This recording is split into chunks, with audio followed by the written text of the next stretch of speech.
BJ Edgecombe Story.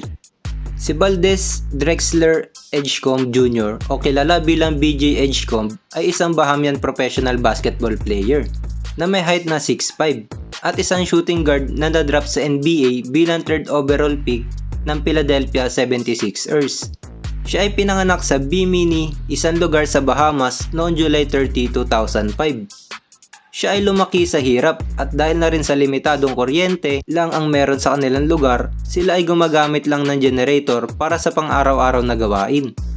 Siya ay nagbabasketball rin ng nakapaalang sa isang bakuran kasama ang kanyang kaibigan gamit ang isang crate na pinakulan sa dingding para maging isang homemade basketball ring. Si BJ Edgecombe rin ay umaattend sa isang basketball camp sa Bahamas na inorganize naman ng kanyang kababayan at current Golden State Warriors player na si Buddy Hield.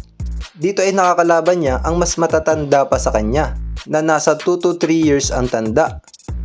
At dahil sa hirap ng buhay nila sa Bahamas at sa kagustuhan maging isang successful basketball player, siya ay nag-migrate sa US noong siya ay nasa 9th grade at tumira sa Florida. Dito ay pumasok siya sa Victory International Institute sa West Palm Beach, Florida ng 2 years. At lumipat naman sa Long Island Lutheran Middle and High School sa Brookville, New York bilang isang boarding student.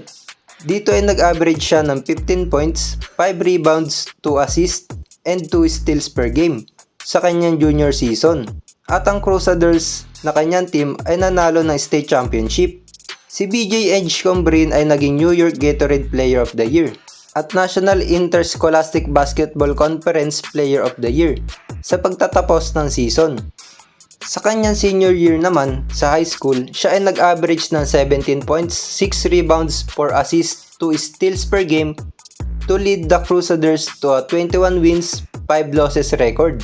At sa kanyang senior year din, siya ay napasama sa 2024 McDonald's All-American, Jordan Brand Classic at Nike Hoop Summit.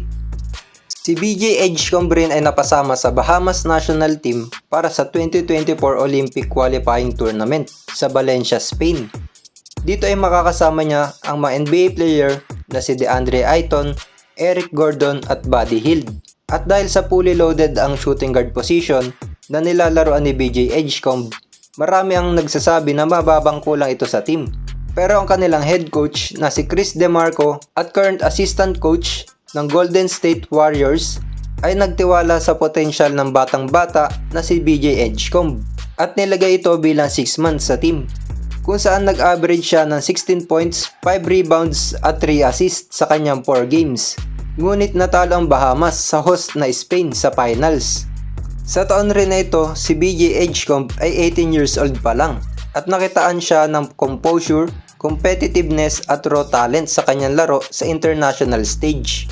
Sa kanyang pagpasok naman sa college, siya ay isa sa mga consensus 5-star recruit at isa sa mga top players sa 2024 class.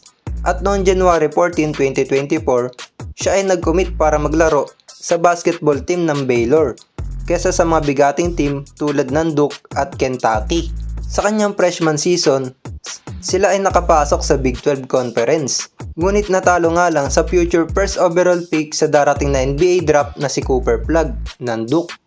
Sa season na to, si Edgecombe ay nag-average ng 15 points, 5 rebounds, 3 assists at 2 steals in 32 minutes per game.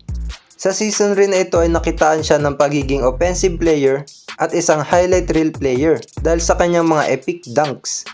Isa rin siya sa mga matitinik na defender sa college matapos makakuha ng 68 steals sa season. Siya rin ay napasama sa second team All Big 12, Big 12 Freshman of the Year at Big 12 All Freshman Team.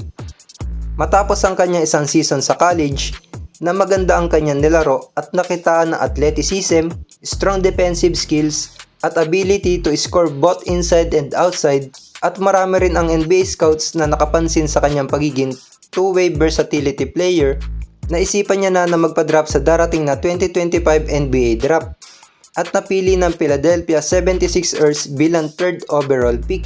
Dito ay makakasama niya sina Joel Embiid, Paul George at Tyrese Maxey. Marami rin ang nagkukumpara kay BJ Edgecombe sa pagkakaroon ng speed at explosiveness kila Dwayne Wade at Russell Westbrook. At kinukumpara naman ng kanyang defense and in transition kila Amen at Osar Thompson.